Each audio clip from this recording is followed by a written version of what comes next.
जोत रली संपूर्ण थिया राम। संपूर्ण हो गए, मुकम्मल हो गए। कितना धन मिल जाए, कितनी संपदा मिल जाए, कितना उच्चे तो उच्चा अहुदा मिल जाए, जगत विच कुछ भी मिल जाए, मनुख नूं अधूरापन अखरदा ही रहेगा, अखरदा ही रहेगा। जिस दिन जोत दे च जोत होवेगा उसे दिन संपूर्ण होवेगा, उसे दिन मुकम्मल होवेगा। इस बाकी विचारधारा ਨੂੰ ਮੈਂ ਕੱਲ ਤੁਹਾਡੇ ਸਾਹਮਣੇ ਰੱਖਣ ਦੀ ਨਿਮਾਣੀ ਕੋਸ਼ਿਸ਼ ਕਰਾਂਗਾ, ਕਿਉਂਕਿ ਦੋ ਜਥੇ ਔਰ ਦੋਵੇਂ ਜਥੇ ਬੜੇ ਸੁਲਝੇ ਢੰਗ ਨਾਲ ਤੁਹਾਨੂੰ ਕੀਰਤਨ ਸਰਵਨ ਕਰਾ ਰਹੇ ਨੇ। ਦੂਜੇ ਗੁਰਮੁਖ ਪਿਆਰੇ ਉਹਨਾਂ ਨੇ ਤੁਹਾਨੂੰ ਹੁਣ ਸ਼ਬਦ ਦਾ ਕੀਰਤਨ ਗਾਇਨ ਕਰਕੇ ਸਰਵਨ ਕਰਾਣਾ। ਇਸ ਵਾਸਤੇ ਮੈਂ ਉਹਨਾਂ ਦੇ ਸਮੇਂ ਦੀ ਉਲੰਘਣਾ ਨਾ ਕਰਾਂ। ਆਪਣਾ ਮਨ ਤੁਸੀਂ ਬਣਾ ਕੇ ਆਇਓ ਔਰ ਧੰਨ ਗੁਰੂ ਗ੍ਰੰਥ ਸਾਹਿਬ ਜੀ ਮਹਾਰਾਜ ਮਹਿਰਾਮਦ ਕਰਨ, ਬਖਸ਼ਿਸ਼ ਕਰਨ। मैं इस विचार ਨੂੰ ਕੱਲ ਸਮੇਂ ਵਿੱਚ ਆਪ ਜੀ ਦੇ ਸਾਹਮਣੇ ਸੰਪੂਰਨ ਕਰ ਸਕਾਂ। ਔਰ ਸੂਖਸ਼ਮ ਸਰੀਰ ਉਸੇ ਦਿਨ ਜੋਤ ਦੇ ਜੋਤ ਹੋ ਜਾਂਦਾ ਹੈ, ਕਿਉਂਕਿ ਸੂਖਸ਼ਮ ਸਰੀਰ ਤੇ ਜੋਤ ਹੈ, ਅਸਥੂਲ ਸਰੀਰ ਤੇ ਮਿੱਟੀ ਹੈ। ਇਹ ਤੇ ਮਿੱਟੀ 'ਚ ਮਿੱਟੀ ਹੁੰਦਾ ਹੀ ਰਿਹਾ, ਕਈ ਦਫਾ ਹੋ ਚੁੱਕਿਆ ਹੈ। ਮਨ ਨੂੰ ਇਹ ਤਨ ਕਈ ਦਫਾ ਮਿਲੇ ਨੇ, ਕਈ ਦਫਾ ਤਨ ਮਿੱਟੀ 'ਚ ਮਿੱਟੀ ਹੋਇਆ ਹੈ, ਮਨ ਜੋਤ ਦੇ 'ਚ ਜੋਤ ਨਹੀਂ ਹੋਇਆ। मन तू जोत स्वरूप है, अपना मोल पछाण। तू मिट्टी दे जज़ब नहीं हो सकदा, ते ना मिट्टी तैनू अपने विच जज़ब करेगी। तू ते जोत दे जोत हो सकदा है, वरना नहीं। रसना वाहिगुरु वाहिगुरु जप रही है और किधरे मन जरा नेड़े आ गया। जिवें कोई बड़ी दूर तो कोई बोलदा पिया ते किसी ने दूर तो कुछ मिठी जी आवाज़ हल्की जी सुर दे सुनी होवे। जद कदी अस कहने ना अज ते पाठ दा बड़ा आनंद आ गया, अज नहीं आया। इस तरह लोग कहते हैं भी कल मन जुड़ गया सी, अज नहीं, मन नहीं जुड़िया सी। अगर जुड़ जाए तो कदी टुटेगा नहीं। मिलिया होए ना विछड़े, जे मिलिया होए मन जरा नेड़े चला गया सी। जिमें किसे खिड़े हुए फुल्लां दे, खास करके जो सुगंधत होवन, नेड़े भी चलिए जाइए, भावें चारों पासे फसील होवे, दीवार होवे, तां भी उस बगीचे दी कुछ महक, कुछ हुमक आ ही जाती है, आ ही जाती है। मन शब्द नाल ते जुड़िया ते नहीं, थोड़ा नेड़े चला गया तो थोड़ा जिहा रस बन जाता है। जबान वाहिगुरु वाहिगुरु उच्चारण कर रही है। अगर मन जरा नेड़े आया तो नेड़े आने तो मुराद होएगी शब्द इत्थे मदमा तक पहुंच गया, वापस धुन ने वापस जाना शुरू किया। जैसे मदमा तक पहुंचेगा ऐसे मनुख नूं वाहिगुरु वाहिगुरु आखण दा रस आएगा। ऐसे मनुख नूं कहंदे ने वाहिगुरु दी रसना ते वस गया। प्रभ जी वसे साध की रसना। जिवें भोजन रसना ते वस गया तो स्वाद आ गया, पर यह भोजन अजे खून नहीं बनया, ये भोजन अजे मास नहीं बनया, ये भोजन अजे चरबी नहीं बनया। तुसीं सारे सियाणे रास्ते आ गए। अजे वाहिगुरु जप समाधि नहीं बनया, ब्रह्म ज्ञान नहीं बनया, अजे कपाट नहीं खुले, पर रास्ते बन गए, स्वाद ते आ गए। वाहिगुरु वाहिगुरु आखण दा स्वाद आण लग पिया, बाणी जपण दा स्वाद आण लग पिया। मैं कई दफा बयान कर चुकिया, बाणी पढ़नी होर गल है, बाणी जपनी होर गल है। पढ़न दा लाभ है, बाणी कंठ हो सकती है, बाणी दे अर्थ बोध दा पता चल सकता है, बाणी ये किहड़े किहड़े अंग दे उत्ते किहड़े पातशाह दी है, किहड़े महल्ले दी है, इतना पता चल सकता है। लेकिन जपण नाल मनुख बाणी दा रूप ही हो जाता है। जप मन मेरे गोविंद की बाणी, साधु जन राम रसन बखाणी। तो बाणी जप हो सकता है, बाणी कंठ होवे, मतलब जबान उच्चारण करे ते मन सुने। इस वास्ते सारी गुरु ग्रंथ साहब की बाणी जपनी तो बड़ी औखी है, पढ़नी पढ़ी जा सकती है, यह भी महर्ज करें। इस वास्ते सारे धर्मां ने एक अखर दे जाप दी महिमा दसी, क्योंकि एक अखर ते बंदा कंठ कर सकता है। इस्लाम दे च अल्लाह, सनातन मत दे च राम है, ओम नमः शिवाय है, अनेकां शब्द ने। गुरु घर दे च वाहेगुरु है, वाहेगुरु वाहेगुरु। ये तो हर एक नूं कंठ हो सकता है। इस वास्ते गुरबाणी कहती है, जो प्राणी गोबिंद ध्यावे, पढ़िया अनपढ़िया परमगत पावे। हो सकता है अनपढ़ बंदा संसार दे बहुतियां सहूलतां ना हासिल कर सके, पर अनपढ़ मनुख निरंकार दा आनंद माण सकता है, कोई रुकावट नहीं। क्यों? वो तो जप ते खड़ा है। कहते जो प्राणी गोबिंद ध्यावे, पढ़िया अनपढ़िया परमगत पावे। बल्कि कई दफा संसार की पढ़ाई ते बाधा खड़ी कर देंदी है। इतनी सियाणप और इतना हंकार, इहदे लई जपना ही बड़ा औखा है। जद कदी इस तरह की गल चले, दिल्ली का एक सज्जन बड़ा पढ़ा लिखा सियाणा मैनू चेते आ जाता है। मैनू कहंदा है, मस्कीन जी गुरबाणी च बड़ी रेपीटेशन है, एक शब्द जिहड़ी गल आखी गई है दूजी च भी है, तीजी च भी है, चौथी च भी है। फिर मैनू कहन लगा, ज्ञानी जी मैं हिम्मत करके कह रहा, थोड़ी कथा च भी रेपीटेशन है, पुनरुक्ति है। तो मैनू कहने लगे, थोड़ा हिरदा कवि है, रेपीटेशन नूं दोष मनते ने, पुनरुक्ति नूं दोष मनते ने। मैं कहा मनदे होणगे दोष, धर्म दे च दोष नहीं है। आखिरी दम तक वाहिगुरु वाहिगुरु रिपीट करना है, बार बार हर के गुण गाओ। मैं कहा देखो, सारा संसार ते जिंदगी रेपीटेशन ते खड़ी है। कहने लगे किस तरह? मैं कहा देखो, एकदम बाहर आया थोड़ा, फिर हुण अगे अंदर लै गए, हुण बाहर ना कढ़ना, ये तो रिपीट हो जाएगा, ये तो पुनरुक्त हो जाएगा। जिंदगी की पुनरुक्ति ते खड़ी है, रेपीटेशन ते खड़ी है।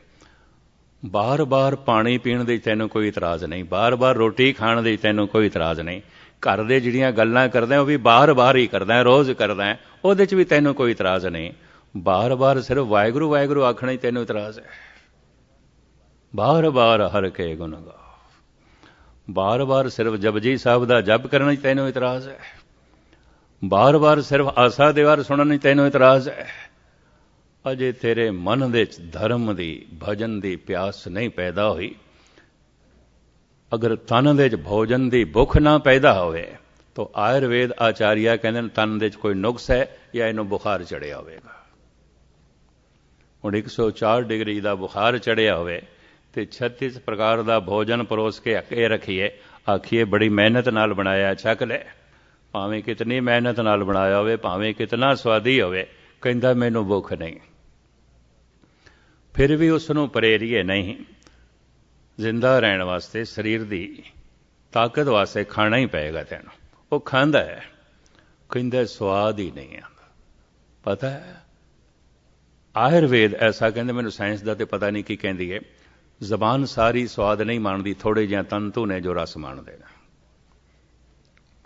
बुखार की हालत दे वो तंतु कमज़ोर हो जाते हैं, सुन्न हो जाते हैं, रस नहीं आता जबान नूं, स्वाद नहीं आता।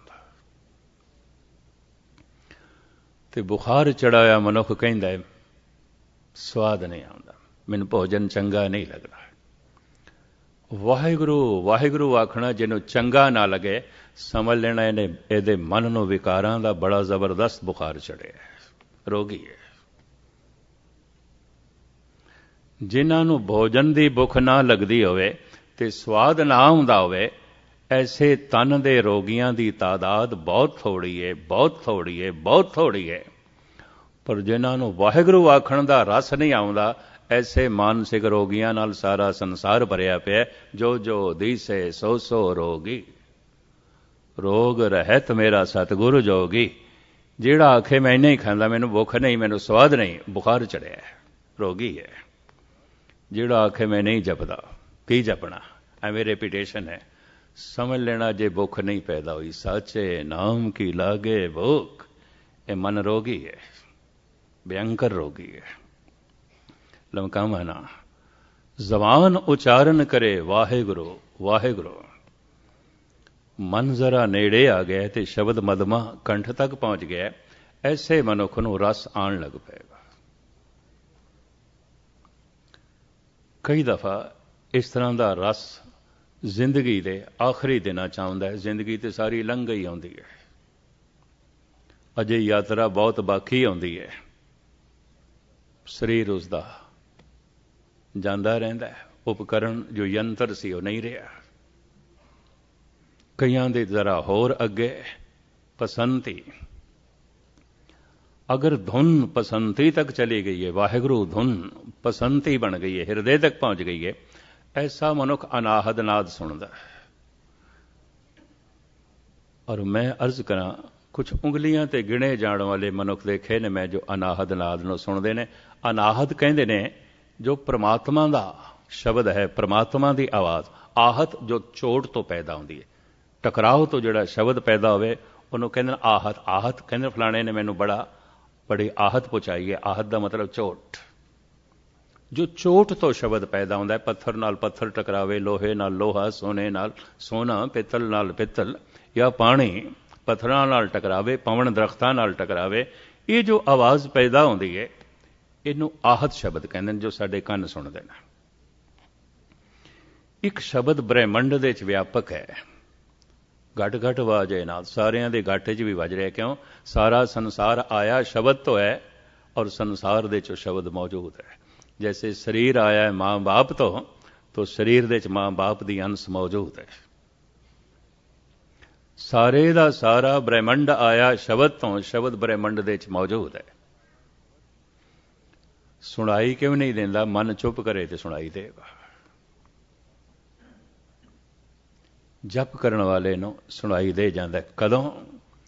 ਜਦ ਜਪ ਵਾਹਿਗੁਰੂ ਦੀ ਧੁਨ ਹਿਰਦੇ ਤੱਕ ਪਹੁੰਚੇ, ਪਸੰਤੀ ਬਣੇ, ਐਸਾ ਮਨੁੱਖ ਅਨਾਹਦ ਨਾਦ ਸੁਣਦਾ ਹੈ। ਔਰ ਮੈਂ ਇਸ ਤਰ੍ਹਾਂ ਦੇ ਪੁਰਸ਼ ਦੇਖੇ ਨੇ, ਭਾਵੇਂ ਉਂਗਲੀਆਂ ਤੇ ਗਿਣੇ ਜਾਣ ਵਾਲੇ, ਜੋ ਅਨਾਹਦ ਨਾਦ ਸੁਣਦੇ ਨੇ। ਇਸ ਤਰ੍ਹਾਂ ਦੇ ਬਥੇਰੇ ਦੇਖੇ ਨੇ ਜਿਨ੍ਹਾਂ ਨੂੰ ਵਾਹਿਗੁਰੂ ਆਖਣ ਦਾ ਰਸ ਆਉਣ ਲੱਗ ਪੈਂਦਾ। ਇਹ ਤਕਰੀਬਨ ਹਰ ਸ਼ਹਿਰ ਦੇ 'ਚ ਹੁੰਦੇ ਨੇ, ਪਰ ਅਨਾਹਦ ਨਾਦ ਸੁਣਦੇ ਹੋਣ ਇਹ ਹਰ ਸ਼ਹਿਰ ਦੇ 'ਚ ਨਹੀਂ ਹੁੰਦੇ। ਰਸਨਾ ਤੇ ਵਸ ਗਿਆ ਪ੍ਰਭ ਜੀ ਬਸੇ ਸਾਧ ਕੀ ਰਸਨਾ। ਇੱਕ ਹੋਰ ਵੀ ਖੇਡ ਇੱਥੇ, ਜਿਹਦੀ ਰਸਨਾ ਤੇ ਵਸ ਗਿਆ, ਸਵਾਦ ਆਉਣ ਲੱਗ ਪਿਆ, ਇਹਦੀ ਰਸਨਾ ਸੁਤੇ ਸਿੱਧ ਕਦੀ ਕੋਈ ਬਚਨ ਕਹਿ ਦੇਗੀ, ਹੋ ਜਾਂਦਾ ਹੈ। ਇਹਨੂੰ ਕਹਿੰਦੇ ਨੇ ਇਹਦੇ ਕੋਲ ਵਾਕ ਸਤਿਆ ਹੈ। ਕਿਉਂ ਸਤਿਆ ਹੈ? ਸ਼ਬਦ ਰਸਨਾ ਤੇ ਵਸਿਆ, ਪ੍ਰਭੂ ਰਸਨਾ ਤੇ ਵਸਿਆ। ਇਹਨੂੰ ਕਹਿੰਦੇ ਨੇ ਇਹਦੇ ਕੋਲ ਵਾਕ ਸਤਿਆ ਹੈ, ਇਹਦੇ ਕੋਲ ਸ਼ਬਦ ਸਿੱਧੀ ਹੈ। ਇਹ ਜੋ ਬੋਲਦਾ ਹੈ ਹੋ ਜਾਂਦਾ ਹੈ। ਇਸ ਵਾਸਤੇ ਪੁਰਾਣੀਆਂ ਟਕਸਾਲਾਂ ਦੇ 'ਚ ਔਰ ਸਿਆਣੇ ਲੋਕ ਉਹਨਾਂ ਲੋਕਾਂ ਨੂੰ ਸਮਝਾਉਂਦੇ ਸਨ ਜਿਨ੍ਹਾਂ ਨੂੰ ਰਸ ਆਉਣ ਲੱਗਦਾ ਸੀ, ਕਦੀ ਕਿਸੇ ਨੂੰ ਕੁਬੋਲ ਨਾ ਬੋਲ ਦੇਣਾ, ਢੰਗ ਨਾਲ ਬੋਲਣਾ, ਸਾਵਧਾਨ ਨਾਲ ਬੋਲਣਾ। ਕਿਉਂ? ਜ਼ਬਾਨ 'ਚ ਸਤਿਆ ਆ ਗਈ ਹੈ, ਰਸਨਾ 'ਚ ਬਰਕਤ ਆ ਗਈ ਹੈ। ਰਸ ਆ ਰਿਹਾ, ਇਸੇ 'ਚ ਸਰੀਰ ਦਾ ਅੰਤ ਹੋ ਗਿਆ। ਇਹ ਰਸ ਸਮਾਪਤ ਨਹੀਂ ਹੋਏਗਾ, ਅਗਲੇ ਜਨਮ ਇਸ ਦਾ ਪਿੱਛਾ ਕਰੇਗਾ। ਅਨਾਹਦ ਨਾਦ ਸੁਣਦਾ ਪਿਆ, ਪਰ ਅਜੇ ਬ੍ਰਹਮ ਗਿਆਨ ਦੀ ਸਿਖਰਤਾ ਨੂੰ ਨਹੀਂ ਛੋਇਆ, ਅਜੇ ਪੂਰਨ ਪ੍ਰਕਾਸ਼ ਨਹੀਂ ਪ੍ਰਗਟ ਹੋਇਆ, ਤੇ ਸਰੀਰ ਦਾ ਅੰਤ ਹੋ ਗਿਆ। ਜੈਸੇ ਮਨੁੱਖ ਜਿਸ ਹਾਲਤ ਦੇ 'ਚ ਸੌਂਦਾ ਹੈ, ਜਿਸ ਘਰ ਦੇ 'ਚ ਸੌਂਦਾ ਹੈ, ਸਵੇਰੇ ਉੱਠਿਆ ਉੱਥੋਂ, ਜਿਸ ਹਾਲਤ ਦੇ 'ਚ ਮੌਤ ਆਉਂਦੀ ਹੈ, ਅਗਲਾ ਜਨਮ ਉਸੇ ਤੋਂ ਚੱਲਦਾ ਹੈ। ਕੀਤਾ ਹੋਇਆ ਜਪ, ਕੀਤੀ ਹੋਈ ਸਾਧਨਾ ਵਿਅਰਥ ਨਹੀਂ ਜਾਂਦੀ। ਸਾਰ ਕਿਤਾਵਲੀ ਦੇ 2 ਛੰਦ ਮੈਂ ਤੁਹਾਡੇ ਸਾਹਮਣੇ ਰੱਖਾਂ ਤਾਂ ਕਿ ਗੱਲ ਥੋੜੀ ਜਿਹੀ ਪੁਸ਼ਟੀ ਹੋ ਜਾਏ। ਜਦ ਜ਼ਬਾਨ ਜਪਣਾ ਸ਼ੁਰੂ ਕਰਦੀ ਹੈ, ਧਰਮ ਦਾ ਬੂਟਾ ਉਦੋਂ ਹੀ ਮਨ ਦੇ 'ਚ ਲੱਗਦਾ, ਉਸ ਤੋਂ ਪਹਿਲੇ ਨਹੀਂ ਲੱਗਦਾ। ਭਾਵੇਂ ਸਾਰੀ ਜ਼ਿੰਦਗੀ ਗੁਰਦੁਆਰੇ ਆਉਂਦਾ ਰਿਹਾ ਹੋਵੇ ਤੇ ਸੇਵਾ ਕਰਦਾ ਰਿਹਾ ਹੋਵੇ ਤੇ ਦਾਨ ਪੁੰਨ ਕਰਦਾ ਰਿਹਾ ਹੋਵੇ, ਜੈਸੇ ਜਪਣਾ ਸ਼ੁਰੂ ਕਰਦਾ ਹੈ, ਸਮਝ ਲਓ ਇਸਨੇ ਬੂਟਾ ਲਾ ਦਿੱਤਾ ਹੈ। ਉਪਜੇ ਧਰਮ ਵਾਕ ਸਤ ਕਰ ਅਤ। ਉਹ ਜੋ ਸੱਚ ਪ੍ਰਮਾਤਮਾ ਹੈ, ਉਹਦਾ ਬੋਲ, ਉਹਦਾ ਵਾਕ ਜਦ ਜਪਣਾ ਆਰੰਭ ਹੋ ਜਾਂਦਾ ਹੈ, ਸਮਝ ਲਓ ਧਰਮ ਦਾ ਬੂਟਾ ਲੱਗ ਗਿਆ, ਪੈਦਾ ਹੋ ਗਿਆ। ਉਪਜੇ ਧਰਮ ਵਾਕ ਸਤ ਕਰ ਅਤ। ਦਇਆ ਦਾਨ ਕਰ ਧਰਮ ਵਧੇ ਨਿਤ। ਧਰਮ ਦਾ ਬੂਟਾ ਵੱਧਦਾ ਹੈ ਦਇਆ ਕਰਕੇ, ਪਰਉਪਕਾਰ ਕਰਕੇ, ਦਾਨੀ ਬਿਰਤੀਆਂ ਕਰਕੇ, ਇਸ ਨਾਲ ਵੱਧਦਾ ਹੈ। ਸਥਿਤ ਧਰਮ ਖਿਮਾ ਕੇ ਸੰਗਾ। ਧਰਮ ਦਾ ਬੂਟਾ ਬੜਾ ਕੋਮਲ ਹੈ, ਤਰ੍ਹਾਂ ਤਰ੍ਹਾਂ ਦੀਆਂ ਵਾਸ਼ਨਾ ਦੀਆਂ ਹਵਾਵਾਂ ਇਸ ਨੂੰ ਕਿਤੇ ਤੋੜ ਕੇ ਨਾ ਰੱਖ ਦੇਣਾ। ਤੋ ਖਿਮਾ ਦੀ ਥੰਬੀ ਦੇ ਨਾਲ ਵੇਖ ਕੇ ਅਣਡਿੱਠ ਕਰਨਾ, ਕਿਸੇ ਨੇ ਵਧੀਕੀ ਵੀ ਕੀਤੀ ਹੈ ਨਜ਼ਰਅੰਦਾਜ਼ ਕਰਨਾ, ਇਹਨੂੰ ਕਹਿੰਦੇ ਨੇ क्षमा ਕਰ ਦੇਣਾ। ਤਪ ਨਾ ਖਿਮਾ ਸਮਾਨ। क्षमा ਕਰ ਦੇਣਾ ਇਸ ਤੋਂ ਵੱਡਾ ਕੋਈ ਤਪ ਨਹੀਂ ਹੈ। ਕੀਤੀ ਤੇ ਉਸਨੇ ਵਧੀਕੀ ਹੈ, ਮਾਫ ਕਰ ਦਿੱਤਾ। ਕੀਤਾ ਤੇ ਉਸਨੇ ਅਨਰਥ ਹੈ, ਨਜ਼ਰਅੰਦਾਜ਼ ਕੀਤਾ ਹੈ। ਇਹ ਪ੍ਰਮਾਤਮਾ ਦਾ ਸੁਭਾਅ ਹੈ। ਦੋਖਨ ਦੇਖਤ ਹੈ ਪਰ ਦੇਤ ਨਾ ਹਾਰੇ। ਦੇਖਦਾ ਹੈ ਸਾਡੇ ਗੁਨਾਹਾਂ ਨੂੰ, ਪਰ ਆਪਣੀ ਰਹਿਮਤ ਦੇ ਦਰਵਾਜ਼ੇ ਬੰਦ ਨਹੀਂ ਕਰਦਾ। ਫਿਰ ਸਿਰਫ ਇਤਨਾ ਹੀ ਨਹੀਂ, ਜਿਹੇ ਪ੍ਰਸਾਦ ਤੇਰੇ ਅਨਕ ਛਿੱਦਰ ਢਾਕੇ। ਪਤਾ ਨਹੀਂ ਕਿਤਨੇ ਸਾਡੇ ਗੁਨਾਹਾਂ ਨੂੰ ਢੱਕ ਕੇ ਰੱਖਦਾ ਹੈ। ਮਨ ਦਾ ਗਲਤ ਸੋਚਣਾ ਪਾਪ ਹੈ। ਦੂਜੇ ਨੂੰ ਕੱਖ ਨਹੀਂ ਪਤਾ ਚੱਲਦਾ, ਕੁਛ ਵੀ ਨਹੀਂ। ਅਸੀਂ ਦੂਜੇ ਬਾਰੇ ਬੁਰਾ ਸੋਚਦੇ ਪਏ, ਕੋਲ ਬੈਠਾ ਹੈ, ਉਹਨੂੰ ਕੁਛ ਵੀ ਨਹੀਂ ਪਤਾ। ਐਸਾ ਪ੍ਰਭੂ ਨੇ ਪਰਦਾ ਪਾਇਆ ਹੈ ਸਾਡੇ ਪਾਪਾਂ ਤੇ, ਬੇਸ਼ੁਮਾਰ ਅਪਰਾਧਾਂ ਤੇ ਵੀ। ਜਿਹੇ ਪ੍ਰਸਾਦ ਤੇਰੇ ਅਨਕ ਛਿੱਦਰ ਢਾਕੇ। ਜਿਹਦੀ ਕਿਰਪਾ ਦਾ ਸਦਕਾ ਪਤਾ ਨਹੀਂ ਤੇਰੇ ਕਿਤਨੇ ਔਗਣ ਢਕੇ ਪੈਣ, ਕਿਸੇ ਨੂੰ ਕੁਛ ਨਹੀਂ ਪਤਾ, ਕੋਈ ਨਹੀਂ ਜਾਣਦਾ। ਇਹ ਉਹਦੀ ਰਹਿਮਤ ਹੈ, ਇਹ ਉਹਦੀ ਬਖਸ਼ਿਸ਼ ਹੈ। ਪ੍ਰਭੂ ਚਾਹੁੰਦਾ ਸੰਸਾਰ ਦੇ ਸੰਬੰਧ ਬਣੇ ਰਹਿਣ। ਜੇ ਪਿਤਾ ਨੂੰ ਪਤਾ ਚੱਲ ਜਾਏ ਪੁੱਤਰ ਸਾਰਾ ਦਿਨ ਕੀ ਸੋਚਦਾ ਰਹਿੰਦਾ ਹੈ, ਤੇ ਪੁੱਤਰ ਨੂੰ ਵੀ ਪਤਾ ਚੱਲ ਜਾਏ ਪਿਤਾ ਦੇ ਮਨ ਦੇ ਵਿੱਚ ਕਿਹੜੇ ਵਿਚਾਰ ਚੱਲਦੇ ਪਏ ਨੇ, ਇਹ ਸੰਬੰਧ ਹੀ ਨਹੀਂ ਰਹੇਗਾ। ਬਾਕੀਆਂ ਦੀ ਤੇ ਗੱਲ ਛੱਡੋ, ਗੁਸਤਾਖੀ ਮਾਫ। ਜੇ ਪ੍ਰਸਾਦ ਤੇਰੇ ਅਨਕ ਛਿੱਦਰ ਢਾਕੇ। ਸਾਰਿਆਂ ਤੇ ਪਰਦਾ ਪਾ ਦਿੰਦਾ ਪ੍ਰਭੂ। ਦੋਖਨ ਦੇਖਤ ਹੈ ਪਰ ਦੇਤ ਨਾ ਹਾਰੇ। ਉਪਜੇ ਧਰਮ ਵਾਕ ਸਤ ਕਰ ਅਤ। ਦਇਆ ਦਾਨ ਕਰ ਧਰਮ ਵਧੇ ਨਿਤ। ਸਥਿਤ ਧਰਮ ਖਿਮਾ ਕੇ ਸੰਗਾ। ਧਰਮ ਟਿਕਿਆ ਰਹਿੰਦਾ ਹੈ क्षमा ਦੇ ਆਸਰੇ ਤੇ। ਛੋਟੀ ਛੋਟੀ ਗੱਲ ਤੇ ਮਨੁੱਖ ਬਦਲੇ ਦੀ ਭਾਵਨਾ ਨਾਲ ਭਰ ਜਾਂਦੇ ਨੇ। क्षमा ਇੱਕ ਬਹੁਤ ਵੱਡਾ ਗੁਣ ਹੈ। ਸਥਿਤ ਧਰਮ ਖਿਮਾ ਕੇ ਸੰਗਾ। ਧਰਮ ਕ੍ਰੋਧ ਕਰ ਹੋਤ ਵਿਭੰਗਾ। ਛਿਨ ਮਾਤਰ ਕ੍ਰੋਧ ਕਰਦੇ ਆ, ਉਹ ਧਰਮ ਦਾ ਬੂਟਾ ਜਿਹੜਾ ਉਗਿਆ ਸੀ, ਥੋੜਾ ਵਧਿਆ ਸੀ, ਸੜ ਕੇ ਰਾਖ ਹੋ ਜਾਂਦਾ ਹੈ। ਇੱਕ ਦਿਨ ਦਾ ਕੀਤਾ ਹੋਇਆ ਪਰਬਲ ਕ੍ਰੋਧ ਪਤਾ ਨਹੀਂ ਕਿਤਨੇ ਦਿਨਾਂ ਦਾ ਜਪ ਖਤਮ ਕਰਕੇ ਰੱਖ ਦਿੰਦਾ ਹੈ। ਗਣਦਿਆਂ 6 ਮਾਹ, ਤੋੜਿਆਂ ਇੱਕ ਗਿਣਾ। 6 ਮਹੀਨੇ ਸਾਧਨਾ ਕੀਤੀ ਸੀ, ਕਿਧਰੇ ਮਾੜੀ ਜਿਹਾ ਗੱਲ ਬਣੀ, ਇੱਕ ਦਿਨ ਦੇ ਟੁੱਟ ਕੇ ਰਹਿ ਗਈ, ਇੱਕ ਛਿਨ ਦੇ। ਗੰਢੇਂਦਿਆਂ 6 ਮਾਹ, ਤੁਣੇਂਦਿਆਂ ਇੱਕ ਗਿਣਾ। ਜਗਤ ਦੇ ਕੁਝ ਬਣਾਉਂਦਿਆਂ ਸਮਾਂ ਲੱਗਦਾ ਹੈ, ਮਿਟਾਉਂਦਿਆਂ ਸਮਾਂ ਨਹੀਂ ਲੱਗਦਾ।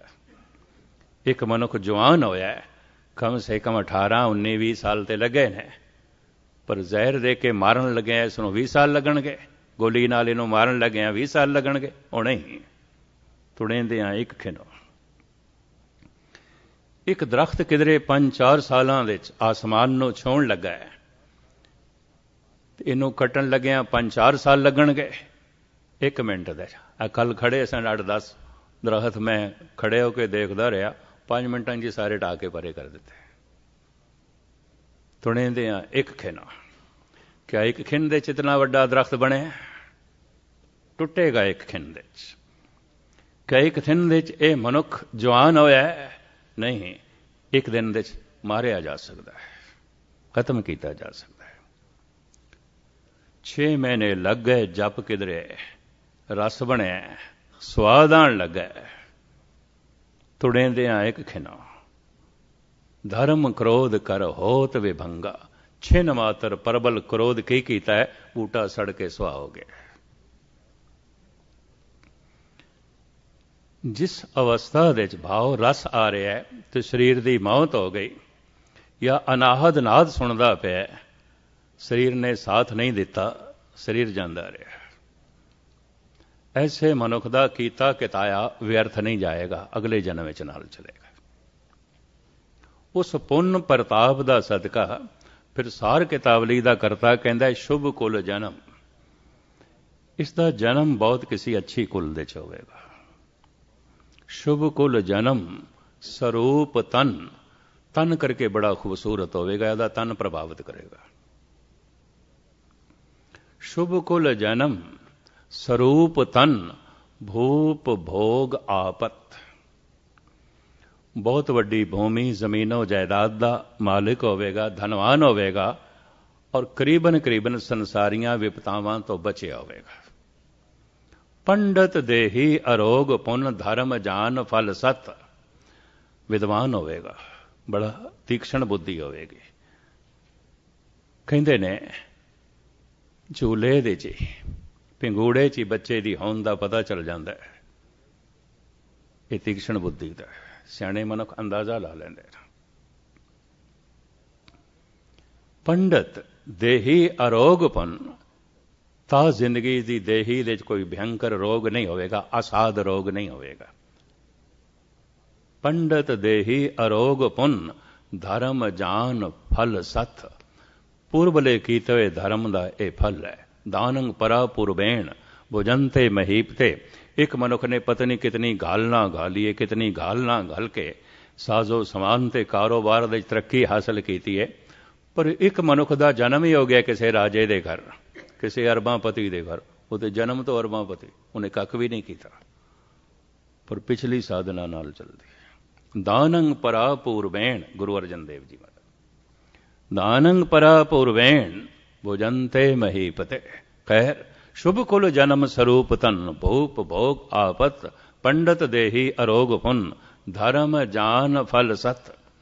कीता होया जप हिरदे तक पहुंच गया। ऐसा मनुख अनाहदनाद सुनता है। अनाहदनाद परमात्मा की आवाज़ है। जिन्हों सिर्फ रासां दा सी, उस नाल ये बहुत अगे चला गया। बिस्माद दे जीवेगा, बड़े रहस दे जीवेगा। ਇਹਦੀ ਜ਼ਿੰਦਗੀਆਂ 'ਚ बड़ियां गुंडियां खुल जाणगियां, ਇਹਨੂੰ बड़ियां बारीकियां ਦਾ पता होवेगा। बदकिस्मती है धर्म ਦੀਆਂ ਇਹਨਾਂ बारीकियां ਨੂੰ अनुभव तो किया जा सकता है, समझिया जा सकता है, पर गुरबाणी कहती है समझाया नहीं जा सकता। बिसम बिसम बिसमे ही भईए, लाल गुलाल रंगारे। कहो नानक सन तन रस आई है, ज्यों चाख गूंगा मुस्कारे। गूंगे ਨੂੰ रस ते आया, हुण की बयान करे। गुरु अर्जन देव जी कहते नहीं कर सकता। ये महारस अनाहद, ये वो अभयासी बयान नहीं कर सकता। एक जगह नहीं, कई जगह गुरु ग्रंथ साहब विच आया। कहो कबीर गूंगे गुड़ खाया, पूछे तो क्या कहिए।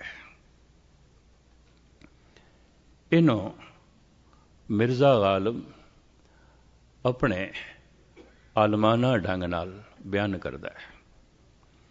कहता है मोहब्बत के लिए कुछ खास दिल मखसूस होते हैं। मोहब्बत के लिए कुछ खास दिल मखसूस होते हैं। ये वो नगमा है जो हर साज पे गाया नहीं जाता। ये गीत हर वाजे ते नहीं गाया जा सकता। इस रब्बी गीत नूं हर शरीर हर जबान नहीं गा सकती। कोई चाहिए ने पूर्वले संस्कार, कुछ मेहनत चाहिए, कुछ घालना चाहिए, मैं नहीं, कोई यतन चाहिए ने, कुछ डूंगाइयां गहराइयां चाहिए ने।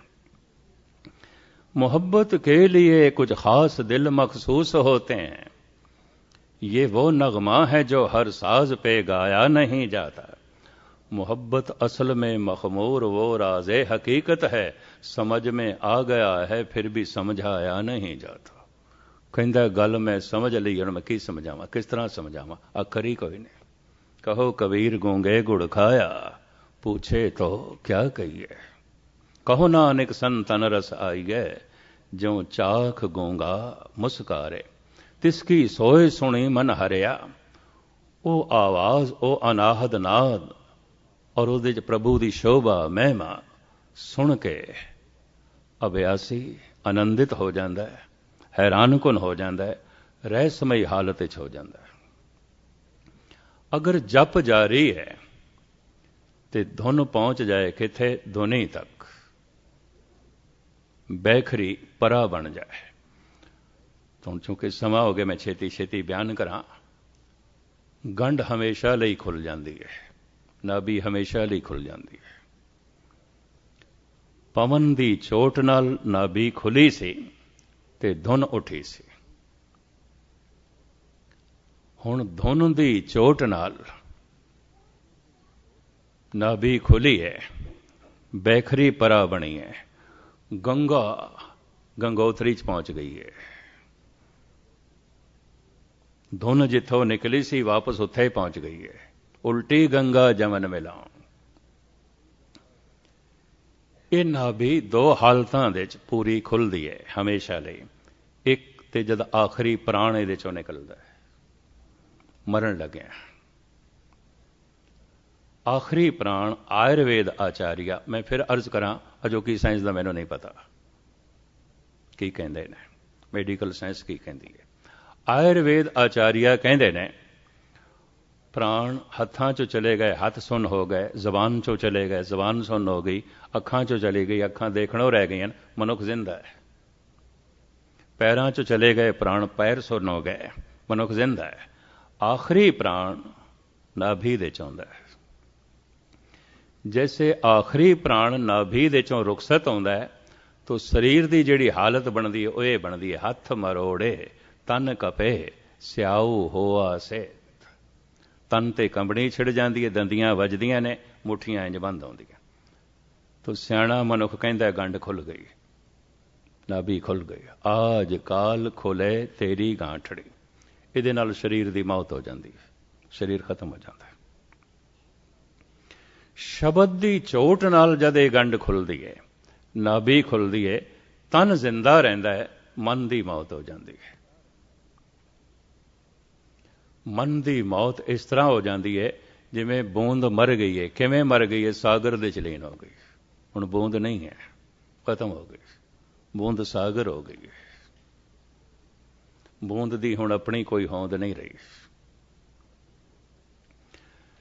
ਨਦੀ ਦੀ ਆਪਣੀ ਹੋਂਦ ਹੈ, ਗੰਗਾ ਹੈ, ਜਮਨਾ ਹੈ, ਨਰਮਦਾ ਹੈ, ਗੋਦਾਵਰੀ ਹੈ, ਇਹ ਸਤਲੁਜ ਹੈ, ਬਿਆਸ ਹੈ, ਜੇਹਲਮ ਹੈ, ਦਜਲਾ ਫਰਾਤ ਹੈ ਇਰਾਕ ਦਾ, ਨੀਲ ਨਦੀ ਹੈ ਮਿਸਰ ਦੀ, ਥੇਮ ਹੈ ਇੰਗਲੈਂਡ ਦਾ।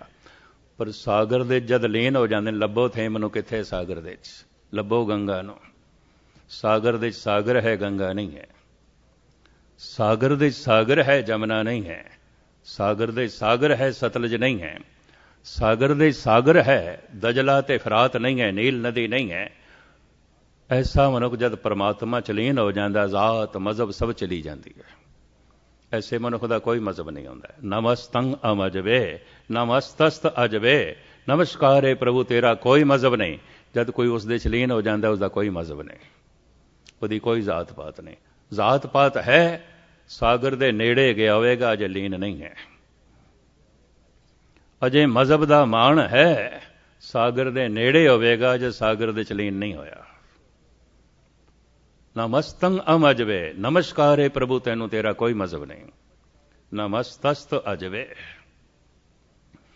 ਇਹਦੇ ਉੱਥੇ ਇੱਕ ਛੋਟੀ ਜਿਹੀ ਗਾਥਾ 1 ਮਿੰਟ ਦੀ ਮੈਂ ਕਹਿ ਕੇ ਛੇਤੀ ਸਮਾਪਤ ਕਰਦੇ ਹਾਂ। ਇਸ ਤਰ੍ਹਾਂ ਦੀ ਘਟਨਾ ਜਿਨ੍ਹਾਂ ਦੇ ਉੱਤੇ ਘਟੀ ਹੈ, ਉਹੀ ਪੁਰਸ਼ ਗੁਰੂ ਗ੍ਰੰਥ ਸਾਹਿਬ ਜੀ ਮਹਾਰਾਜ 'ਚ ਬੈਠੇ ਨੇ ਜੋ ਪ੍ਰਮਾਤਮਾ ਦਾ ਰੂਪ ਹੋ ਗਏ। ਕਬੀਰ ਕਹਿੰਦੇ ਨੇ, ਅਬ ਤੋ ਜਾਏ ਚੜੇ ਸਿੰਘਾਸਨ, ਮਿਲੇ ਹੈ ਸਾਰੰਗ ਪਾਣੀ, ਰਾਮ ਕਬੀਰਾ ਏਕ ਭਏ ਹੈ, ਕੋਈ ਨਾ ਸਕੇ ਪਛਾਣੇ। ਹੁਣ ਤੁਸੀਂ ਪਹਿਚਾਣ ਨਹੀਂ ਕਰ ਸਕਦੇ ਕਬੀਰ ਕੌਣ ਹੈ ਤੇ ਰਾਮ ਕੌਣ ਹੈ, ਇੱਕ ਮਿਕ ਹੋ ਗਏ। ਬੂੰਦ ਕਿਹੜੀ ਹੈ ਤੇ ਸਾਗਰ ਕਿਹੜਾ? ਹੁਣ ਤੇ ਸਾਗਰ ਹੀ ਸਾਗਰ ਹੈ, ਬੂੰਦ ਖੋ ਗਈ। ਸਾਚ ਭਇਓ ਅਨ ਕਤੇ ਨਾ ਜਾਈ, ਨਾਨਕ ਲੀਨ ਭਇਓ ਗੋਬਿੰਦ ਸਿਉ, ਜਿਉ ਪਾਣੀ ਸੰਗ ਪਾਣੀ। ਐਸੇ ਮਨੁੱਖ ਦੀ ਜ਼ਬਾਨ ਵਾਹਿਗੁਰੂ ਵਾਹਿਗੁਰੂ ਫਿਰ ਨਹੀਂ ਜਪਦੀ, ਚੁੱਪ ਕਰ ਜਾਂਦਾ ਹੈ। ਫਿਰ ਏਕ ਸ਼ਬਦ ਮੇਰੇ ਪ੍ਰਾਣ ਵਸਤ ਹੈ, ਬਹੁੜ ਜਨਮ ਨਾਉ। ਉਹਦੇ ਪ੍ਰਾਣਾਂ 'ਚ ਚੱਲਦਾ, ਉਹਦੇ ਰੋਮ ਰੋਮ ਦੇ ਚੱਲਦਾ। ਜਿਵੇਂ ਖਾਧਾ ਹੋਇਆ ਭੋਜਨ ਪਚ ਗਿਆ ਤੇ ਖੂਨ ਬਣ ਗਿਆ, ਹੁਣ ਤੇ ਨਸਾਂ 'ਚ ਚਲੇਗਾ, ਸਾਰੇ ਸਰੀਰ ਦੇ 'ਚ ਗਰਦਿਸ਼ ਕਰੇਗਾ। ਹੁਣ ਸਿਰਫ ਮੂੰਹ ਦੇ 'ਚ ਥੋੜ੍ਹੀ ਹੈ, ਹੁਣ ਤੇ ਰੋਮ ਰੋਮ ਦੇ 'ਚ, ਹੁਣ ਤੇ ਜ਼ਰਰੇ ਜ਼ਰਰੇ 'ਚ। ਹੁਣ ਤੇ ਸਭ ਗੋਬਿੰਦ ਹੈ, ਸਭ ਗੋਬਿੰਦ ਹੈ, ਗੋਬਿੰਦ ਬਿਨ ਨਹੀਂ ਕੋਈ। ਕਹਿੰਦੇ ਨੇ ਇਸ ਤਰ੍ਹਾਂ ਦੀ ਘਟਨਾ ਇਸਲਾਮੀ ਜਗਤ ਵਿੱਚ ਜਦ ਪਹਿਲੀ ਦਫਾ ਮਨਸੂਰ ਤੇ ਘਟੀ, ਕਾਹਰਾ ਦੀ ਗੱਲ ਹੈ। ਉਹਦੀ ਜ਼ਬਾਨ ਚੋਂ ਨਿਕਲ ਗਿਆ ਅਨਲ ਹੱਕ। ਹੱਕ ਕਹਿੰਦੇ ਨੇ ਸੱਚ ਨੂੰ। ਮੈਂ ਸੱਚ ਹੋ ਗਿਆ, ਮੈਂ ਖੁਦਾ ਹੋ ਗਿਆ। ਕਿਧਰੇ ਭਾਰਤ ਦੇ ਵਿੱਚ ਪੈਦਾ ਹੁੰਦਾ ਤੇ ਬੜਾ ਸਨਮਾਨ ਹੋਣਾ ਸੀ। ਉਹਦੀ ਜ਼ਬਾਨ ਚੋਂ ਨਿਕਲਿਆ ਅਨਲ ਹੱਕ। ਉਹਦੇ ਮੁਰਸ਼ਦ ਨੇ ਕਿਹਾ ਤੇ ਕੁਫਰ ਹੈ ਜੋ ਤੂੰ ਕਿਹਾ, ਪਰ ਮੈਂ ਤੇਰੀ ਅਵਸਥਾ ਸਮਝਦਾ, ਇਹ ਅਵਸਥਾ ਬਣਦੀ ਹੈ। ਪਰ ਅੱਜ ਤੋਂ ਬਾਅਦ ਫਿਰ ਨਾ ਕਹੀਂ। ਕਿਸੇ ਨੇ ਸੁਣ ਲਿਆ ਤਾਂ ਕੁਫਰ ਦੀ ਸਜ਼ਾ ਸਜ਼ਾਏ ਮੌਤ ਹੈ ਇਸਲਾਮੀ ਸ਼ਰਅ ਵਿੱਚ, ਤਾਂ ਫਿਰ ਮੌਤ ਦੀ ਸਜ਼ਾ ਭੋਗੇਗਾ। ਡਾਂਟਦੇ ਹੋਇਆ ਉਹਦੇ ਮੁਰਸ਼ਦ ਨੇ ਕਿਹਾ ਫਿਰ ਇਹ ਨਹੀਂ ਕਹਿਣਾ। ਮਨਸੂਰ ਕਹਿੰਦਾ ਅੱਛਾ ਮੇਰੇ ਮੁਰਸ਼ਦ, ਨਹੀਂ ਕਵਾਂਗਾ, ਨਹੀਂ ਕਵਾਂਗਾ। ਪਰ ਮੁਰਸ਼ਦ ਨੂੰ ਪਤਾ ਸੀ, ਉਹਦਾ ਨਾਂ ਜ਼ੁਨੈਦ ਸੀ। ਜ਼ੁਨੈਦ ਨੂੰ ਪਤਾ ਸੀ ਇਹ ਮਸਤਾਨਾ ਫਕੀਰੇ ਦਾ ਕੋਈ ਪਤਾ ਨਹੀਂ। ਕਹਿਣ ਲੱਗੇ ਮਨਸੂਰ ਮੈਂ ਤੇਰੇ ਤੇ ਦਵਾਰ ਨਹੀਂ ਕਰਦਾ, ਤੂੰ ਖੁਦਾ ਦੀ ਕਸਮ ਚੁੱਕ, ਨਹੀਂ ਖਾਏਗਾ। ਹੁਣ ਜਦ ਮੁਰਸ਼ਦ ਆਖੇ ਤੇ ਵਿਚਾਰਾ ਕੀ ਕਰੇ? ਖੁਦਾ ਦੀ ਕਸਮ ਚੁੱਕ। ਮਨਸੂਰ ਕਹਿੰਦਾ ਕਸਮੇ ਖੁਦਾ, ਨਹੀਂ ਕਵਾਂਗਾ, ਨਹੀਂ ਕਵਾਂਗਾ। ਕੁਝ ਦਿਨ ਲੰਘ ਗਏ। ਮਿਸਰ ਦੇ ਨਵਾਬ ਨੇ, ਉਸ ਵਕਤ ਦੇ ਮੀਰ ਨੇ, ਨਵਾਬ ਨੂੰ ਮੀਰ ਕਹਿੰਦੇ ਨੇ, ਬਾਦਸ਼ਾਹ ਨੂੰ ਮੀਰ ਕਹਿੰਦੇ ਸਨ। ਮੀਰ ਨੇ ਕਾਰਾ ਦੇ ਸਾਰੇ ਫਕੀਰਾਂ ਨੂੰ ਬੁਲਾਇਆ ਆਪਣੇ ਘਰ ਦੇ ਵਿੱਚ, ਸਾਰਿਆਂ ਨੂੰ ਦਾਵਤ ਦਿੱਤੀ। ਉਹਨਾਂ ਫਕੀਰਾਂ ਨੂੰ ਜਿਨ੍ਹਾਂ ਦੇ ਕਾਰਾ ਦੇ ਵਿੱਚ ਬਕਾਇਦਾ ਨਾਂ ਸੀ, ਗੱਲ ਸੀ, ਉਹਨਾਂ ਦੇ ਜ਼ੁਨੈਦ ਵੀ ਸੀ। ਔਰ ਸੱਦੇ ਪੱਤਰ ਦੇ ਵਿੱਚ, ਦਾਵਤਨਾਮੇ ਦੇ ਵਿੱਚ ਇਹ ਸੀ ਆਪਣੇ ਨਾਲ ਇੱਕ ਦੋ ਚੇਲੇ ਜ਼ਰੂਰ ਲਿਆਣਾ। ਤਾਂ ਮੁਖਤਸਰ ਮੈਂ ਅਰਜ਼ ਕਰਦਾ ਪਿਆ, ਸਮਾਪਤੀ ਕਰਾਂ। ਜ਼ੁਨੈਦ ਤਿਆਰ ਹੋਇਆ, ਅੱਜ ਬਾਦਸ਼ਾਹ ਦੇ ਘਰ ਜਾਣ ਵਾਸਤੇ ਦਾਵਤ ਹੈ, ਸ਼ਾਮ ਦਾ ਸਮਾਂ। ਚੱਲਣ ਲੱਗਾ ਤੇ ਕਹਿਣ ਲੱਗਾ ਬੇਟਾ ਮਨਸੂਰ ਤੂੰ ਵੀ ਚੱਲ ਮੇਰੇ ਨਾਲ। ਅਜੇ ਤੂੰ ਵੀ ਰੋਟੀ ਖਾਧੀ ਤੇ ਕੋਈ ਨਹੀਂ, ਚੱਲ ਮੇਰੇ ਨਾਲ। ਅੱਜ ਬਾਦਸ਼ਾਹ ਦੇ ਘਰ ਦਾਵਤ ਹੈ ਫਕੀਰਾਂ ਦੀ, ਚੱਲ ਤੂੰ। ਹੁਣ ਮੁਰਸ਼ਦ ਦਾ ਹੁਕਮ ਵਿਚਾਰਾ ਚੱਲ ਪਿਆ ਨਾਲ। 50-60 ਦੇ ਕਰੀਬ ਫਕੀਰ ਚੇਲੇ, ਪੂਰਾ ਦਸਤਰਖਾਨ ਵੱਡਾ ਸਜਿਆ ਇਸਲਾਮੀ ਢੰਗ ਨਾਲ। ਇਹਦੇ ਵਿੱਚ ਮੀਰ ਬੈਠਾ, ਚਾਰੋਂ ਪਾਸੇ ਗੋਲ ਦਾਇਰੇ 'ਚ ਇਹ ਫਕੀਰ ਬੈਠੇ ਨੇ। ਸਾਰਿਆਂ ਦੇ ਅੱਗੋਂ ਭਾਂਡੇ ਪਰੋਸੇ ਜਾ ਰਹੇ ਨੇ। ਹੁਣ ਇਤਨੇ ਸਾਰੇ ਫਕੀਰ ਹੋਣ ਤੇ ਗੱਲ ਤੇ ਰੱਬ ਦੀ ਹੋਵੇਗੀ, ਪ੍ਰਮਾਤਮਾ ਦੀ ਹੋਵੇਗੀ। ਸਾਰੇ ਅਵਿਆਸੀ ਸਨ, ਮੰਨੇ ਪਰ ਮੰਨੇ ਫਕੀਰ ਸਨ। ਇੱਕ ਗੱਲ ਕਰਦਾ ਹੈ, ਦੂਜਾ ਸੁਣਦਾ ਹੈ, ਫਿਰ ਦੂਜਾ ਕਰਦਾ ਹੈ, ਤੀਜਾ ਕਰਦਾ ਹੈ। ਜ਼ੁਨੈਦ ਬੜਾ ਰਮਜ਼ੀ ਫਕੀਰ ਸੀ। ਜਿਤਨੀ ਗੱਲ ਕਰਦਾ ਸੀ ਗਹਿਰਾਈ ਚੋਂ ਕਰਦਾ ਸੀ। ਤੋ ਕਹਿੰਦੇ ਦਿਲ ਦੀ ਜਿਤਨੀ ਗਹਿਰਾਈ ਚੋਂ ਗੱਲ ਨਿਕਲੇ ਉਤਨੀ ਗਹਿਰਾਈ ਤੱਕ ਉਹ ਪਹੁੰਚਦੀ ਹੈ। ਇਕਬਾਲ ਕਹਿੰਦਾ ਦਿਲ ਸੇ ਜੋ ਬਾਤ ਨਿਕਲਤੀ ਹੈ ਅਸਰ ਰੱਖਤੀ ਹੈ, ਪਰ ਨਹੀਂ ਤਾਕਤੇ ਪਰਵਾਜ਼ ਮਗਰ ਰੱਖਤੀ ਹੈ। ਤੇ ਦਿਲ ਤੋਂ ਕਿਹੜੀ ਗੱਲ ਨਿਕਲੇਗੀ ਜਿਹੜੀ ਦਿਲ ਦੇ ਚ ਹੋਵੇਗੀ, ਵਰਨਾ ਨਹੀਂ ਨਿਕਲੇਗੀ, ਜ਼ਬਾਨ ਚੋਂ ਹੀ ਨਿਕਲੇਗੀ।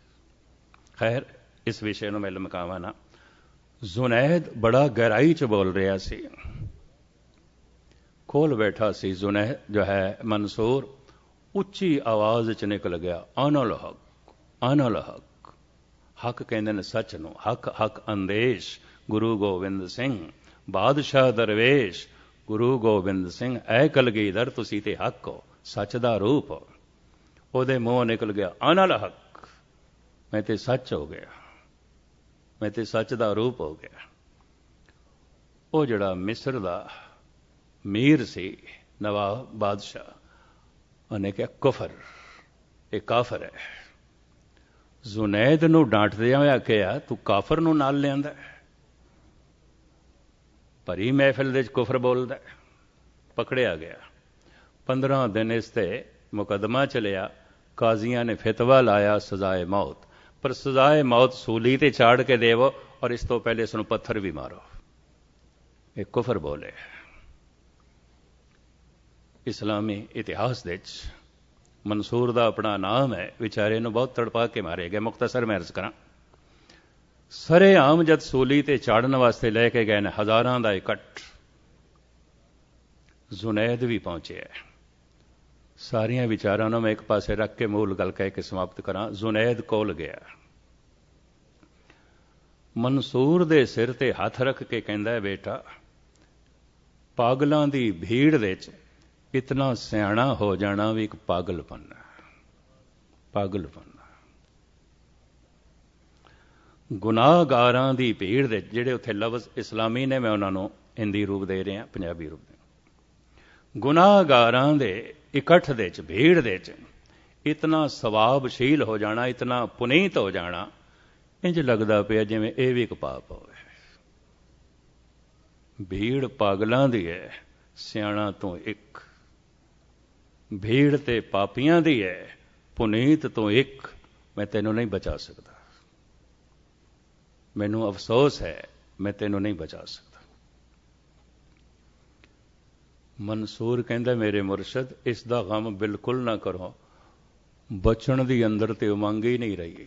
ਕਦੋਂ ਦੇ ਖਤਮ ਹੋ ਚੁੱਕੇ ਅਸੀਂ ਤੇ ਕਦੋਂ ਦੇ ਖਤਮ ਹੋ ਗਏ। ਹੁਣ ਇਸ ਰਮਜ਼ੀ ਗੱਲ ਨੂੰ ਵੀ ਜ਼ੁਨੈਦ ਸਮਝ ਗਏ, ਲੇਕਿਨ ਜ਼ੁਨੈਦ ਨੇ ਫਿਰ ਦੋ ਲਫ਼ਜ਼ ਦੁਹਰਾਏ, ਤੂੰ ਖੁਦਾ ਦੀ ਕਸਮ ਚੁੱਕੀ ਸੀ, ਇਹ ਕਿਉਂ ਤੋੜੀ? ਬਸ ਮੈਂ ਇਹ ਵੀ ਇੱਕ ਆਖਰੀ ਗਿਲਾ ਤੇਰੇ ਤੇ ਕਰਨਾ। ਤੂੰ ਕਸਮੇ ਖੁਦਾ ਕਹੀ ਸੀ, ਮੇਰੇ ਸਾਹਮਣੇ ਉੱਚੀ ਆਵਾਜ਼ ਨਾਲ ਆਖਿਆ, ਕਸਮੇ ਖੁਦਾ ਅਨਲ ਹੱਕ ਨਹੀਂ ਕਵਾਂਗਾ।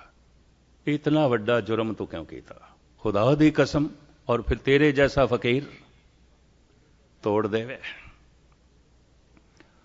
पता है मंसूर ने की आख्या, मेरे मुर्शद मैं कौन हाँ खुदा दी कसम तोड़न वाला?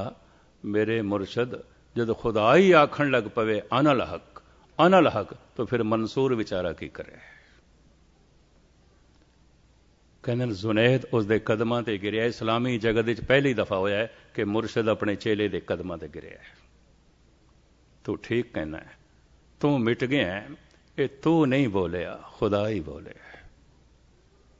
चला गया, लोगों ने मीर दे हुक्म नाल इहनूं सूली ते चाड़िया। इस्लामी जगत दे ते अज तक एक काफर मनिया जाता है, लेकिन चोटी दा फकीर, रमजी फकीर। इतना आख्या, मैं सच हो गया, हुण मैं बूंद नहीं रहा, मैं सागर हो गया। किधरे भारत आउंदा ते इहदा सन्मान होना सी। कबीर कह रहे ने, अब तो जाए चढ़े सिंहासन, मिले हैं सारंग पानी, राम कबीरा एक भय, कोई न सके पछाने। परमात्मा ते कबीर एक हो गए। हुण परमात्मा वख नहीं है ते कबीर वख नहीं है। हुण बूंद वख नहीं है ते सागर वख नहीं है। सूरज किरण मिले, जल का जल हुआ राम, ज्योति ज्योत रली संपूर्ण थिया राम। ये अवस्था जितने सिर तक नहीं बनी, जम जम मरे मरे फिर जम्मे, बहुत सजाए प्यादे सलमे। ये जन्म मरण चलता रहेगा, चलता रहेगा, चलता रहेगा।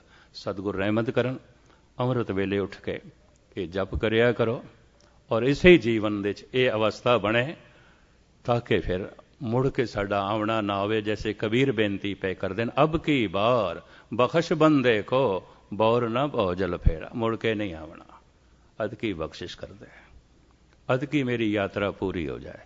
सफल सफल सफल भई यात्रा, आवन जान रहे मेरे सादा। सारियां दा धन्यवाद। चंद मिनट ज्यादा लै गए, भुल चुक दी क्षमा। हुण आप गुरु की कीर्तनियां पासों एक शब्द सरवण करो। आनंद साहब दा पाठ अद की दास कोल एक हफ्ता ही सी, थोड़े चरण परसे ने। जिंदगी रही, सेहत रही, अगले साल कुछ वध दिन थोड़ी सेवा करन दा सुभाग हासिल करांगे। अद की इतनी सेवा प्रवान करनी क्यों? 400 साला धन गुरु ग्रंथ साहब जी महाराज दे प्रकाश उत्सव दे जगह जगह समागम हो रहे हैं हुणे तो ही। तो बेशतर जगह किधरे 2 दिन, किधरे 4 दिन, इस तरह दास ने वंडे हुए ने। तो अद की कुछ मसरूफियत देश दे ते विदेशों कुछ ज़्यादा होने कारण करके इत्थे भी दिन घटाए ने। कबूल कर लेना, प्रवान कर लेना। समूह संगत ते मुखी सजना दा ते सारे गुरुद्वारा स्टाफ दा आर्थिक तौर ते धन्यवाद। बुल चुक दी क्षमा। वाहिगुरू जी का खालसा, वाहिगुरू जी का खालसा, वाहिगुरू जी की फतेह। चंद मिनट 2 पंक्तियां दे विचार आप जी नूं सरवण कराउण लगा।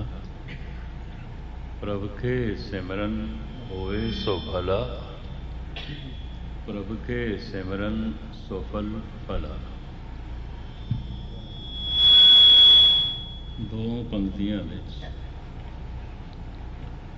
अलग अलग भाव ने। प्रभ के सिमरन होए सो भला, प्रभ के सिमरन सो फल फला। धर्म की साधना सिमरन ते खड़ीए, याद ते खड़ीए। वैसे तो देखिए संसार के तल ते भी जो भुल गया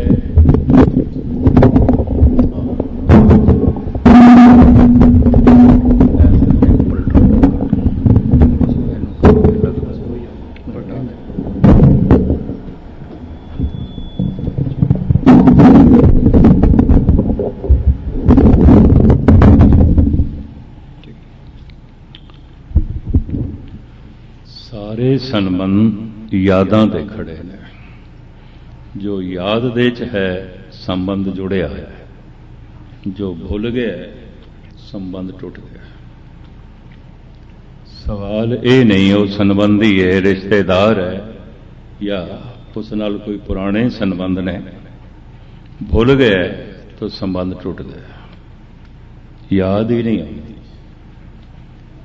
याद आ रही है तो फिर संबंध जुड़े हुए हैं। धार्मिक ऋषि मुनिया ने ऐसा अध्ययन करके एक तथ्य लभ्या, बड़ी गहराई नाल जिसनों याद करिए अगला भी याद करने लग पैंदा। यादां बड़ी दूर तक पहुंचदियां। साडे देश दे इस तरह कहंदे ने भई अज ते फलाणे दी बहुत याद आ रही है, और ऐसा तथ्य देखा गया, सच्चाई देखी गई, जिसनों बहुत याद कर रहा सी वह भी याद कर रहा सी। यादां बड़ी दूर तक पहुंचदियां ने। धार्मिक साधना ये कह रही है असी कोई ईश्वर नूं गवाया नहीं, गवा नहीं सकते। भुलाया है, भुल सकते, भुल गए। भुलदियां ही संबंध टुट जाता है, याद करदियां ही संबंध जुड़ जाता है। धार्मिक ज्ञान धन गुरु ग्रंथ साहब जी महाराज की बाणी कहती है ਉਹਦੀ याद ही महा आनंद है, महारस है। तुद चित आए महा आनंद, जिस विसरे सो मर जाए जियो। जिन्हों भुल जाता है ਉਹਦੀਆਂ खुशियां मर जांदियां, ਉਹਦਾ आनंद मर जाता है, ਉਹਦੇ सुख मर जाते हैं। तुद चित आए महा आनंद, ਉਹਦੀ याद महान आनंद ਨੂੰ बनाई रखती है, महान सुख ਨੂੰ बनाई रखती है, महान रस ਨੂੰ बनाई रख सकती। जिस विसरे सो मर जाए जी। इन्हों गुरु नानक देव जी महाराज इंज फरमान करते हैं, हर बिसरत तेरे गुण गलिया। तो बोलिया कि है तेरे गुण गल गए। इतनी आप जी की ज्ञात ली अर्ज करा, ईश्वर नूं भुला के गुरबाणी नहीं मनती कोई मनुख गुणवान हो सकता है, नहीं हो सकता। हर बिसरत तेरे गुण गलिया। जिहदे चेते दे प्रभु दा याद, प्रभु की याद नहीं, अगर उहदे कोल कोई गुण दिखाई भी देंदे तो कागजी फुल होणगे, वास्तविक फुल नहीं है, कुछ भी नहीं है, कुछ भी नहीं। हुण मैं अर्ज करा, सारे सुखां दा सार है ਉਹਦੀ याद, सारे दुखों का जन्म दाता है, उन्होंने भुल जाना। धन गुरु गोबिंद सिंह जी महाराज ने 52 कवियां विचों मन्ने परमन्ने कवि भाई साहब भाई नंद लाल, उन्होंने दो बोल मैं आप जी के सामने रखा। एक तो किधरे सतगुरु ने 52 कवियां दे अगों एक समस्या रखी सी कि दो पंक्तियां दी कविता दे मूर्ख दे लक्षण बयान करो। सतगुरु अक्सर ऐसा करते होंगे सन, कवियां दे सामने समस्या रख देंगे सन। ਪੌਂਟਾ ਸਾਹਿਬ ਦੀ ਲੰਬੀ ਚੌੜੀ ਕਥਾ ਤੇ ਗੁਰਪ੍ਰਤਾਪ ਸੂਰਜ ਦੇ ਚ ਲਿਖੀ ਹੋਈ ਹੈ। ਇੱਕ ਦਫਾ ਕਵੀਆਂ ਨੂੰ ਕਿਹਾ ਇੱਥੇ ਹੀ ਬਣਾਓ ਹੁਣ ਕਵਿਤਾ, 4 ਪੰਕਤੀਆਂ ਦੀ, ਪਹਿਲੇ ਦੀ ਨਹੀਂ, ਤੇ ਮੈਨੂੰ ਸੁਣਾਓ। ਕਵੀਆਂ ਦੀ ਹਾਜ਼ਰ ਦਿਮਾਗੀ, ਕਵੀਆਂ ਦਾ ਅਨੁਭਵ ਸਤਿਗੁਰ ਦੇਖਣਾ ਚਾਹੁੰਦੇ ਸਨ। ਇੱਕ ਦਿਨ ਇਹ ਸਮੱਸਿਆ ਸਾਹਮਣੇ ਰੱਖੀ, ਮੂਰਖ ਦੇ ਲੱਛਣ 2 ਪੰਕਤੀਆਂ ਵਿੱਚ ਬਿਆਨ ਕਰੋ। ਵੱਖ-ਵੱਖ ਕਵੀਆਂ ਨੇ ਮੂਰਖ ਦੇ ਲੱਛਣ ਬਿਆਨ ਕੀਤੇ ਨੇ। ਮੂਰਖ ਲਫ਼ਜ਼ ਸੰਸਕ੍ਰਿਤ ਦੇ ਮੂਰਛਤ ਤੋਂ ਬਣਿਆ ਹੈ। ਮੂਰਛਤ ਜੋ ਬੇਹੋਸ਼ ਹੈ, ਬਾ ਬਿਲਕੁਲ ਅਚੇਤ ਹੈ, ਨਾ ਸਮਝ ਹੈ, ਮੂਰਛਤ। ਮੂਰਛਤ 2 ਤਰ੍ਹਾਂ ਦੇ ਨਾਲ ਮਨੁੱਖ ਹੋ ਸਕਦਾ ਹੈ। ਨਸ਼ਾ ਕਰ ਲਿਆ ਬਹੁਤ ਗਹਿਰਾ, ਮੂਰਛਤ ਹੋ ਗਿਆ, ਕੁਝ ਹੋਸ਼ ਨਹੀਂ। ਦੂਸਰਾ, ਹੋਸ਼ ਤੋਂ ਕਦੀ ਕੰਮ ਲੈਂਦਾ ਹੀ ਨਹੀਂ। ਜੈਸੇ ਇੱਕ ਤੇ ਉਹ ਅੰਧਾ ਹੈ ਜਿਹਦੀ ਅੱਖਾਂ 'ਚ ਰੋਸ਼ਨੀ ਨਹੀਂ, ਫਿਰ ਉਹ ਵੀ ਅੰਧਾ ਹੈ ਜੋ ਅੱਖਾਂ ਬੰਦ ਕਰਕੇ ਚੱਲਦਾ ਹੈ। ਜੋ ਬੰਦ ਕਰਕੇ ਚੱਲ ਰਿਹਾ ਉਹ ਵੀ ਠੋਕਰ ਖਾਏਗਾ, ਔਰ ਜੋ ਅੰਧਾ ਹੈ ਉਹ ਵੀ ਠੋਕਰ ਖਾਏਗਾ। ਮੂਰਛਤ, ਇਹਦਾ ਪੰਜਾਬੀ ਰੂਪ, ਪ੍ਰਾਕਿਰਤ ਰੂਪ ਬਣਿਆ ਮੂਰਖ। ਸਤਿਗੁਰੂ ਦੇਵ ਜੀ ਮਹਾਰਾਜ ਨੇ 52 ਕਵੀਆਂ ਦੇ ਅੱਗੇ ਸਮੱਸਿਆ ਰੱਖੀ, ਦੱਸੋ ਮੂਰਖ ਦੇ ਲੱਛਣ। ਭਾਈ ਸਾਹਿਬ ਭਾਈ ਨੰਦ ਲਾਲ ਨੇ ਜੋ ਕੁਝ ਦੱਸੇ ਨੇ, ਸਤਿਗੁਰਾਂ ਨੇ ਉਹਨਾਂ ਨੂੰ ਗਲਵਕੜੀ 'ਚ ਲੈ ਲਿਆ। ਉਹ 2 ਪੰਕਤੀਆਂ 'ਚ ਇੰਝ ਬਿਆਨ ਕਰਦੇ ਨੇ, ਹਰ ਚੇ ਗਾਫਲ ਸ਼ੁਭ ਅਜ ਨਾਦਾਂ ਭਵਨ, ਗਰ ਗਦਾ ਬਾਸ਼ਦ व गर ਸੁਲਤਾਨ ਭਵਨ। ਅਗਰ ਚੋਟੀ ਦਾ ਸੁਲਤਾਨ ਹੈ, ਧਨਵਾਨ ਹੈ, या बिल्कुल मुफलिस है, भिखारी है, गरीब है। हर चे गाफल